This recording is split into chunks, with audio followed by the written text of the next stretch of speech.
একদিনের দিবারাত্রি knockout short hand cricket প্রতিযোগিতা হল সমুদ্র সৈকত নগরীতে। জেলার বিভিন্ন প্রান্তের মোট ৮টি দল ক্রিকেট প্রতিযোগিতায় অংশগ্রহণ করে। মাঠে ভিড় ছিল প্রচুরই। বৃহস্পতিবার দীঘায় ক্রিকেট উৎসব ২০২৫ শুরু হয়েছে। দীঘা যুব একাদশ সংঘের উদ্যোগে আয়োজিত ক্রিকেট প্রতিযোগিতার আনুষ্ঠানিক উদ্বোধন করেন পদিমা ২ নম্বর গ্রাম পঞ্চায়েতের প্রধান সুশান্ত পাত্র। তিনি জানিয়েছেন, এলাকার যুবকদের ক্রিকেটের প্রতি উৎসাহিত করতেই এই প্রতিযোগিতার আয়োজন।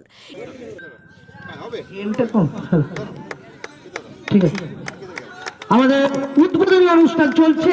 উদ্বোধনী অনুষ্ঠানে উপস্থিত সুশান্ত পাত্র মহাশয় সকল বিশিষ্ট ব্যক্তিবর্গ সকলের উপস্থিতিতে আজকের এই উদ্বোধনী অনুষ্ঠান ফিতে কেটে উদ্বোধনী অনুষ্ঠান অনুষ্ঠিত হলো। এবার আমাদের ব্যাট করবেন সুশান্ত পাত্র মহাশয়, আর বল করবেন কিপিং করবেন আমাদের কল্যাণাশিস পাত্র। বিজয় সভারা 4 রান, প্রথম বলেই কিন্তু 4।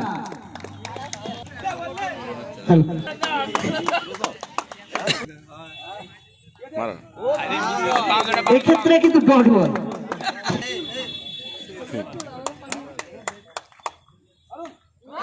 এক্ষেত্রে কিন্তু 4।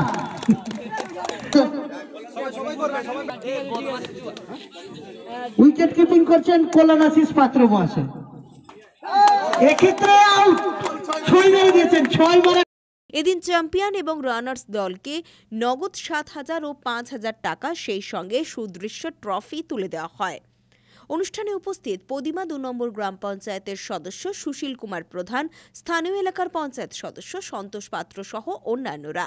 এই যে দীঘা যে বিভিন্ন জায়গায় বিভিন্ন মাঠে মোটামুটি খেলাধুলা সবসময় আয়োজন করে ছেলেরা, তো আজকেই আমাদের এলাকার কিছু যুব ভাইরা যারা এখনও পড়াশুনো করছে, তারা সবাই মিলে একটা ক্রিকেট উৎসব বলে দীঘা যুব একাদশ বলে একটা নাম দিয়ে দীঘা ডিএসপি পিএল ক্লাব বলে একটা খেলা আয়োজন করেছেন।